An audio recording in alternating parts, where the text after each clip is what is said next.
and I'm the Ag and 4-H educator in Okmulgee County.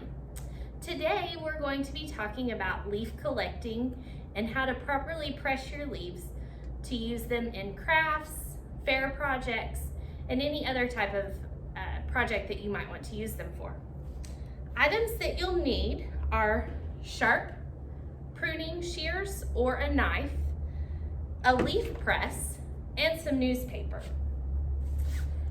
To make a leaf press, there's lots of different things you can do, but the way I made mine, I bought a piece of wood and had it cut at Lowe's, and then drilled 2 holes on each end. Purchase some bolts that you put in the holes, and then wing nuts. The best time for collecting leaves is in June and July, so it's perfect to go out and start collecting some leaves now. Don't collect leaves that have any insect damage because they won't properly dry, plus they just don't look as good as leaves that don't have any damage on them. Collect several leaves to make sure that you get a good one. And you'll want to have several different ones just in case one accidentally breaks when you're trying to get it out of the leaf press, or it gets really brittle and it breaks apart, just so you have plenty to go off of. You must collect the complete leaf and part of the twig with the lateral or terminal bud. You will also need to identify the leaf as well as you're out in the field. So I went out and collected several different leaves today. This you can see is a red bud leaf. I've got a Bradford pear leaf. And when we talk about complete leaves, if you have something like honey locust or pecan or something like that that has multiple leaflets, this is what we're talking about, a complete leaf. So when we start the drying process, you'll want to place them in a press. So I have my red bud leaf that I'm going to take and place on my newspaper.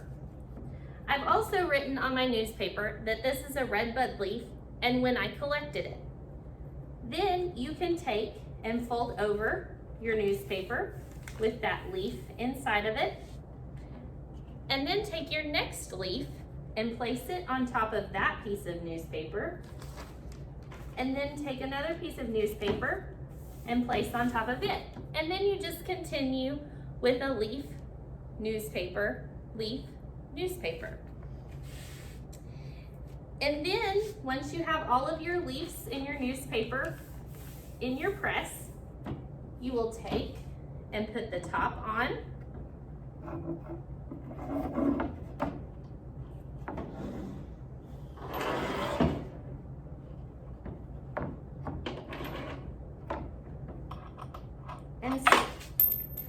And put the screws on. You want to make sure that it's very tight, but has enough space for some air movement as well.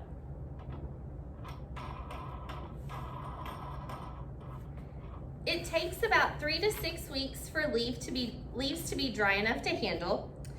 And be sure that you keep your press somewhere where it has plenty of ventilation. Also, you can easily add leaves to your leaf press throughout the time that they're drying.